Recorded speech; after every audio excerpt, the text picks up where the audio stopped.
ایک وسوسہ لوگوں کے دلوں میں یہ بھی پیدا کیا جاتا ہے کہ جب اللہ تعالیٰ سب کی سنتا ہے تو کسی سے دعا کرانے کا کیا مطلب ہے؟ بالکل صحیح بات ہے، بڑی عمدہ اور اعلیٰ بات ہے۔ اللہ تعالیٰ سب کی دعائیں قبول فرماتا ہے۔ اللہ تعالیٰ اپنے ہر بندے پر اپنی شان اور اپنے فضل کے مطابق رحمت فرماتا ہے، اس میں کوئی دو رائے نہیں ہے۔ لیکن قرآن مجید خود فرماتا ہے کہ رب کے کچھ بندے وہ ہیں جو اپنے مومن بھائیوں کے لیے دعائیں کرتے ہیں۔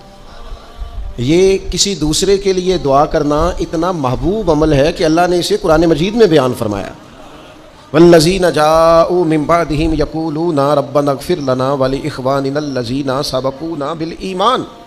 فرمایا وہ جو ان کے بعد آئے وہ عرض کرتے ہیں رب کی بارگاہ میں کہ اے اللہ ہمیں بھی بخش دے اور ہمارے ان بھائیوں کو بھی بخش دے جو ہم سے پہلے ایمان لائے۔ دیکھیے سب کی دعائیں اللہ کے حضور قبول ہوتی ہیں، لیکن کچھ زبانیں ایسی ہیں جو رب کریم کو پیاری بہت زیادہ ہے۔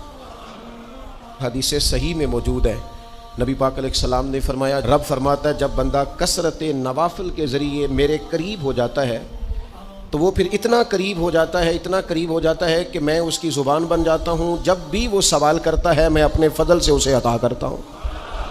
اب اگر کسی کو کسی ایسی زبان کی خبر آئی اور اس نے جا کے اس سے دعا کرائی اور اللہ نے اپنے فضل سے اس بندے پر رحمت کر دی اور دعا قبول ہو گئی، تو بتائیے حرج والی بات کیا ہے؟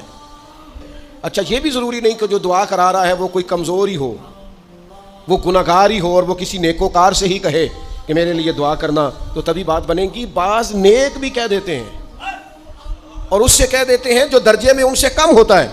کیا حضرت امام جعفر الصادق رضی اللہ تعالیٰ عنہ نے کہا نہیں حضرت داؤد طائی سے کہ میرے لیے دعا کرنا؟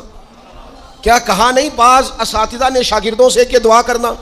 کیا کہا نہیں کہ بعض مشائخ نے مریدوں سے کہ میرے لیے دعا کرنا؟ بھائی کیا بیٹا اپنے باپ کے لیے دعا نہیں کرتا؟ کیا بیٹیاں بیٹے ماں باپ کے لیے دعا؟